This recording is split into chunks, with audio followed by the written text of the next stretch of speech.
আসসালামু আলাইকুম। আশা করছি যে যেখানে আছেন সবাই অনেক ভালো আছেন। আপনাদের সাথে আমি আজকে একটা ভর্তার রেসিপি শেয়ার করব। আমরা পটল রান্না করি কিন্তু সেই খোসাটা ফেলে দেই। তো আমি আজ আপনাদের সাথে পটলের খোসা ভর্তার রেসিপি শেয়ার করব। তো ঠিক আছে, কথা না বাড়িয়ে let's go to my kitchen. তো আমি আমার কিচেনে চলে এসেছি। এখানে একটা প্যানে আমি কিছু পটলের খোসা ধুয়ে নিয়েছি এবং আমি এখানে 1 কাপের মতো পানি দিয়েছি। এখন দিতেছি একটু লবণ এবং আমি এখানে কিছু আস্ত রসুন দিয়ে দিব, বেশ কিছু। এই তো রসুনগুলো আমি দিয়ে দিচ্ছি।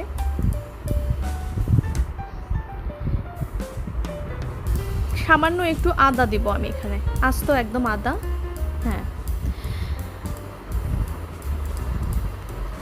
তারপর এখানে আমি দিয়ে দিব 2টা মাঝারি সাইজের পেঁয়াজ। তারপর দিব এখানে কিছু কাঁচা মরিচ। একটু ঝাল ঝাল হলে বেশি ভালো লাগবে, এটা আপনাদের পছন্দ অনুযায়ী দেবেন। তো এখন আমি ঢেকে এটা 5 থেকে 7 মিনিটের মতো হলে এটা সিদ্ধ হয়ে যাবে। এই তো চুলাটা অন করে দিলাম, এখন আমি সিদ্ধ করে নেব এটা। এই তো 5 থেকে 7 মিনিট পর এই তো সিদ্ধ হয়ে গেছে। আমি একবার দেখলাম সিদ্ধ হয়েছে কিনা। এই তো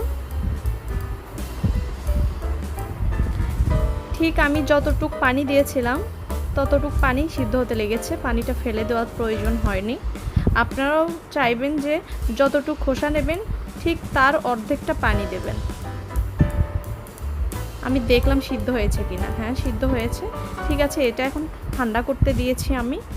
এখন ঠান্ডা হয়ে গেলে আমি এখন এটা ব্যালেন্ড করে নিয়েছি। এই তো এখন ব্যালেন্ড করা শেষ। এখন আমি একটা চুলায় প্যান বসিয়ে দিয়েছি এবং এখানে আমি সামান্য একটু সরিষার তেল দিয়ে দিলাম। তেল একটু গরম হলে আমি এখানে পটলের পেস্টগুলো দিয়ে দিচ্ছি।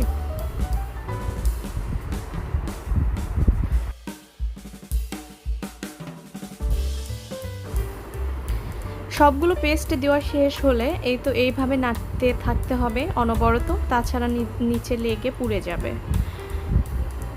এখন দেখতে অনেকটা নরম আছে। এটা আমি 5 মিনিটের মতো তেলে ভেজে নেব। 5 মিনিটের মতো তেলে ভেজে নিলেই এটা শক্ত হয়ে যাবে। অনেক সহজেই কম উপকরণে আপনাদের সাথে একটা রেসিপি শেয়ার করলাম। ভালো লাগলে অবশ্যই আমার চ্যানেলটাকে সাবস্ক্রাইব করবেন, লাইক কমেন্ট শেয়ার করবেন।